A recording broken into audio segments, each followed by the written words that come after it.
Les mystères de Moscou. Il était une fois, au cœur de Moscou, une ville scintillante d'or et d'argent, où les rues vibrantes résonnaient des éclats de la vie quotidienne. C'était le début de l'hiver, et les flocons de neige tombaient doucement sur les toits ornés de mosaïques colorées. La place rouge, avec ses murs imposants et ses bâtiments historiques, semblait figée dans une étreinte hivernale. Dans cette ville majestueuse vivait un jeune ingénieur nommé Alexandre Petrov, un homme curieux dont le regard perçait les mystères de la mécanique et des étoiles. Alexandre était connu pour son esprit inventif et son goût pour l'aventure. Sa dernière obsession était la construction d'un dispositif capable de mesurer les vibrations de la Terre, une invention qu'il espérait révéler au monde. Un matin clair, alors qu'il se rendait à son atelier dans le quartier animé de Kitégoro, Alexandre aperçut une étrange lumière au-dessus du Kremlin. C'était un éclat brillant, presque surnaturel, qui illuminait le ciel gris.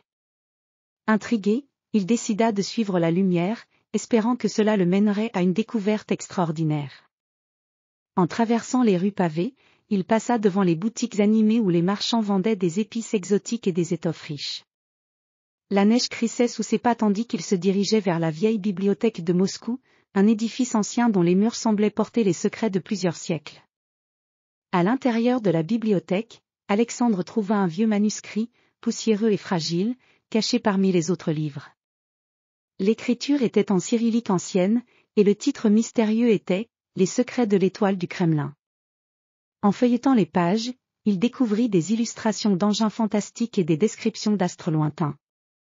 Le texte parlait d'une étoile magique, capable de révéler des mystères cachés à ceux qui savaient l'interpréter. Alexandre sentit un frisson d'excitation en lisant ces mots. Il était persuadé que cette étoile mystérieuse était liée à la lumière qu'il avait vue. Il décida de se rendre au Kremlin, où il espérait trouver plus d'indices. En arrivant, il fut accueilli par le froid mordant et la grandeur imposante du bâtiment. Le Kremlin, avec ses murs rouges et ses tours élancées, était un monument d'histoire et de pouvoir. Alexandre se dirigea vers la cathédrale de l'Annonciation, où il avait entendu dire qu'une ancienne fresque pourrait contenir des indices sur l'étoile mystérieuse. En entrant, il fut ébloui par la beauté des mosaïques dorées et des peintures colorées qui couvraient les murs et le plafond. Soudain, il remarqua une partie du plafond qui semblait différente. En examinant de plus près, il découvrit une série de symboles anciens, en partie effacés mais encore reconnaissables. Avec l'aide d'un expert en histoire de l'art, il parvint à déchiffrer les symboles, qui parlaient d'une clé cachée dans les profondeurs du Kremlin. Guidé par ces indices, Alexandre descendit dans les anciennes caves du Kremlin, où les couloirs étaient obscurs et silencieux. Avec une lampe à huile, il explora les tunnels labyrinthiques, son cœur battant la chamade. Finalement, il arriva devant une porte ancienne ornée de symboles mystiques. En utilisant les indices du manuscrit, il réussit à ouvrir la porte. Derrière la porte se trouvait une pièce secrète, remplie de mécanismes anciens et de trésors oubliés. Au centre de la pièce se dressait un astrolabe massif, dont les engrenages semblaient encore fonctionner. Alexandre réalisa que cet astrolabe était lié à l'étoile mystérieuse dont parlait le manuscrit. En manipulant les engrenages avec précaution, il réussit à aligner l'astrolabe de manière à projeter une lumière brillante vers le plafond. La lumière forma une constellation, révélant une carte céleste ancienne. Alexandre comprit alors que l'étoile n'était pas simplement un objet céleste, mais un indice vers une connaissance perdue sur les forces de la nature.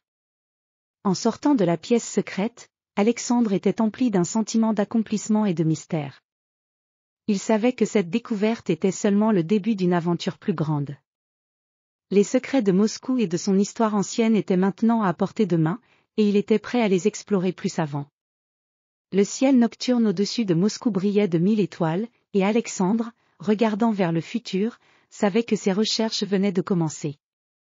Le monde avait encore beaucoup de mystères à révéler, et il était déterminé à les découvrir, un secret à la fois.